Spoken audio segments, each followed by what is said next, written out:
सो आज स्टडी करते हैं रिजोल्यूशन ऑफ वेक्टर।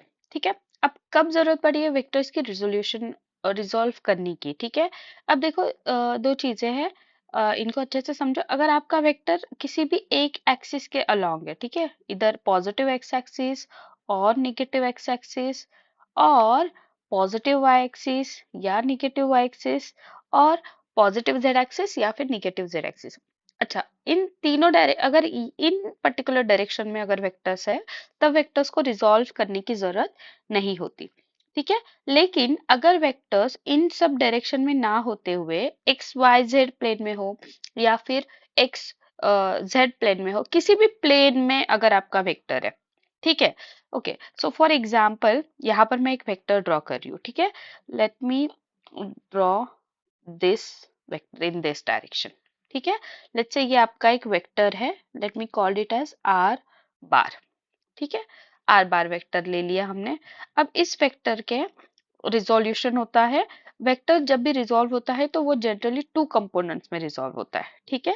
फर्स्ट जो कंपोनेंट होता है वेक्टर के रिजोल्यूशन का वो होता है हॉरिजॉन्टल कंपोनेंट। Horizontal component. और सेकंड जो होता है वो होता है, यहाँ पे मैं इस तरीके से लिखती हूँ, सेकंड इज वर्टिकल कंपोनेंट।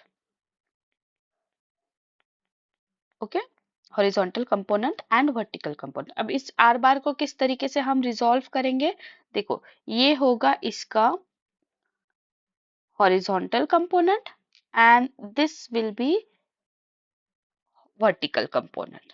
ठीक है। हॉरिजॉन्टल कंपोनेंट एक ले लिया, वर्टिकल कंपोनेंट एक ले लिया। ठीक है। अब देखो जब भी ये वेक्टर को हम रिजॉल्व करें, एक मिनट इसको मैं थोड़ा सा ढंग से ड्रॉ करती हूँ। इस तरीके से मैंने इसको ड्रॉ किया। ठीक है। अब ये जो कंपोनेंट्स है वो हमें किस तरीके से उसकी वैल्यू किस तरीके से पता करनी है। ठीक है। इसका मैं एक आपको बाद में ट्रिक भी बताऊंगी, तो इजीली आप किसी भी वेक्टर का without any delay of time आप इजीली निकाल सकते हो। ठीक है। सो लेट मी कंसिडर कि यहाँ पे जो आपका एंगल है वो आपका थीटा है। ठीक है। कंसिडर कर लिया कि ये जो एंगल हो रहा है ये एंगल थीटा है। अब थीटा यहाँ भी हो सकता है, ठीक है, नो इश्यूज। ठीक है। अब मैं यहाँ पर थोड़ी सी ज्योमेट्री लगा रही हूँ। यहाँ पर ये पॉइंट्स हमने ज्वाइन कर लिए और ये पॉइंट ज्वाइन कर लिए। ठीक है। Let me called horizontal component as, इसको हम लोग आर एक्स बोल देते हैं और इसको हम आर वाई बोल देते हैं। ठीक है। Let me call this as R x और इसको बोल देते हैं आर वाई। यहाँ पे हम लोग लेबलिंग भी कर लेते हैं। Let me called this as O A B C. ठीक है। ये एक आपका ट्रायंगल बन गया। अब देखो अगर आप इस ट्रायंगल को गौर से देखोगे, यहाँ पे मैं एक ट्रायंगल बना रही हूँ। ठीक है। ये आपका ट्रायंगल ए बी ओ, तो यहाँ पर आपका एंगल थीटा है। This is your R value and this is your R X. ठीक है। अच्छा, अब देखो अगर ये आर वाई है तो ये भी साइड आपकी आर वाई हो जाएगी। ठीक है। बिकॉज ये एक स्क्वायर या फिर रेक्टेंगल फॉर्म कर रहा है, right. So this is also your R Y. ठीक है। अच्छा, इस पर्टिकुलर ट्रायंगल में अगर मुझे वैल्यूज निकालनी है, ठीक है, अब सबसे पहले मैं वैल्यू निकाल रही हूँ कॉस ऑफ थीटा की। ठीक है। कॉस थीटा क्या होगा इस ट्रायंगल में, cos theta is adjacent side upon hypotenuse. तो ये हमारी कॉस थीटा की वैल्यू क्या हो गई, cos theta is equals to R X upon R. So you will get R X is equals to R cos theta. ठीक है। सो ये मिल गई आपको आर एक्स की वैल्यू। ठीक है। सिमिलरली सेम में हम लोग फाइंड आउट करेंगे sine theta. Sine theta will be opposite side upon hypotenuse. Opposite side कितनी है, आर वाई, हाइपोटेनियस है R. So sine theta is equals to R Y upon are.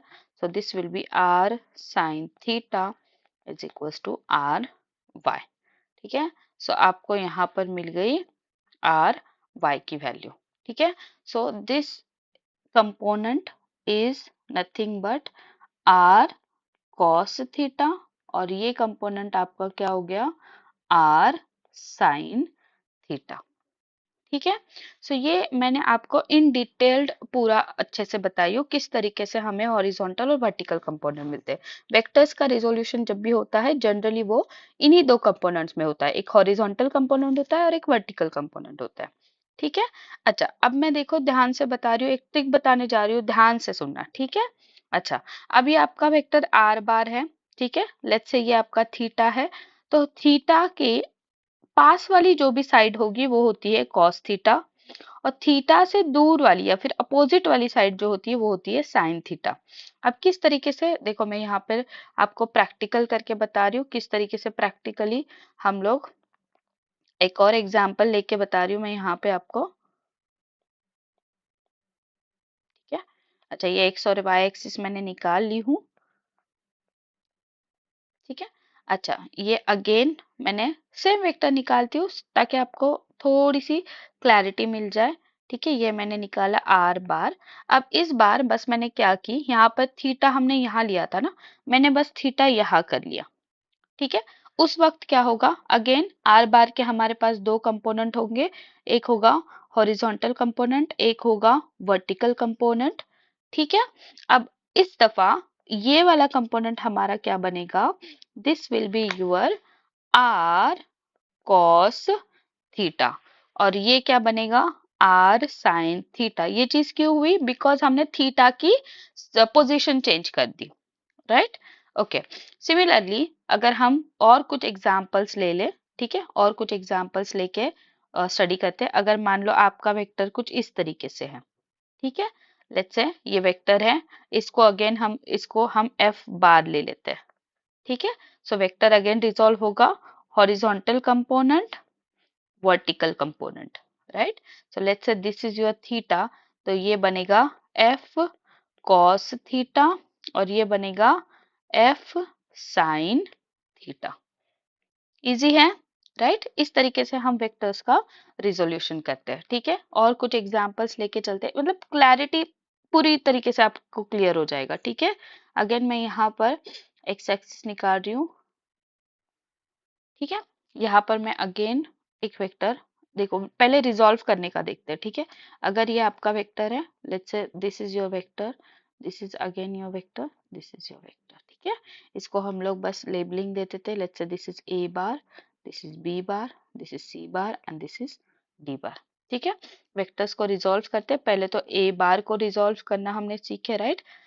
ए बार के दो कंपोनेंट होंगे, एक होगा वर्टिकल, दूसरा होगा horizontal. Right. Then B bar का vertical component and horizontal component. C bar का बताओ कैसे होगा, हॉरिजॉन्टल कंपोनेंट, वेक्टर के डायरेक्शन के अकॉर्डिंग देखो ये कंपोनेंट चेंज हो रहे हैं। This is your vertical component, this is again horizontal component and this is vertical component. ठीक है, अब ध्यान देना, मैं आपको थीटा की पोजीशन बता रही हूँ। ठीक है, let's say this is theta, then this component will be horizontal component, इसका क्या आएगा बताओ, जल्दी बताओ जल्दी से। हाँ, आ रहा है, आंसर आ रहा है। Right. So this will be your, ये कौन सा कंपोनेंट होगा, ए कॉस थीटा। अगर यहाँ पर थीटा है तो ये बनेगा D cos theta and this will B D sign theta. ठीक है, अब मैं सी के लिए यहाँ पे आपको थीटा दे रही हूँ और यहाँ पे थीटा दे रही हूँ, फटाफट से लिखो। ये क्या आएगा, सी कॉस थीटा, और ये आएगा C sine theta. Okay, now this will be B cos theta and this is B sine theta. ठीक है, इस तरीके से अगर वेक्टर किधर भी हो, ठीक है, मान लो ये आपका है ई बार। ठीक है, एक होगा वर्टिकल कंपोनेंट, एक होगा हॉरिजॉन्टल कंपोनेंट। अगर यहाँ पे थीटा है so this will be e cos theta and this will be e sin theta।